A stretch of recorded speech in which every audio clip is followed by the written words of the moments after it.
യാത്രകൾ എപ്പോഴും ഒരു അനുഭവമാണ്. ദുഃഖകരമായതും സന്തോഷം നിറഞ്ഞതുമായ എത്രയോ യാത്രകൾ ചെയ്തിട്ടുണ്ട്.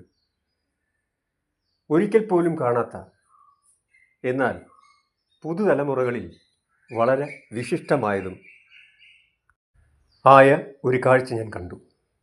വളരെ സന്തോഷം തോന്നി.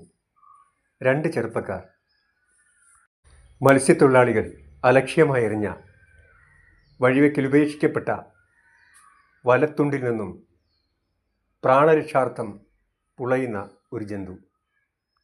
ആ ഇഴജന്തുവിനെ രക്ഷിക്കാനായി ആ ചെറുപ്പക്കാരെടുത്ത ഒരു റിസ്ക് കണ്ടു നിൽക്കാൻ തോന്നിയില്ല. വീഡിയോയിൽ പകർത്തി. പഴയ തലമുറ എപ്പോഴും പഴിചാരപ്പെടുന്ന ഒരു പുതിയ തലമുറയിലെ കാഴ്ച. രസകരവും ആശങ്കയും ഉണ്ടായിരുന്നു ഈ ചെറു വീഡിയോ ഞാൻ പകർത്തുമ്പോൾ. എങ്കിലും ഞാൻ എൻ്റെ ഉദ്യമം തുടർന്നു. വഴിയാത്രക്കാരിൽ പലരും ഇതിനെ ശ്രദ്ധിക്കാതെ പോയി. ഈ ചെറുപ്പക്കാർ അത് ശ്രദ്ധിച്ചപ്പോൾ എനിക്ക് വളരെ സന്തോഷം തോന്നി. ഒരു ജീവൻ രക്ഷിക്കാൻ വേണ്ടി അവരെടുത്ത എത്രയോ വലിയ റിസ്ക് ആയിരുന്നു. ഏത് ഇഴജന്തുവാണെന്ന് പോലും അറിയാൻ വയ്യാതെ ആ ചെറുപ്പക്കാർ ആ ഉദ്യമത്തിൽ പങ്കാളിയായി. ഒറ്റ കാര്യം മാത്രം പറഞ്ഞുകൊണ്ട് ഈ ചെറു വീഡിയോ അവസാനിക്കപ്പെടുകയാണ്.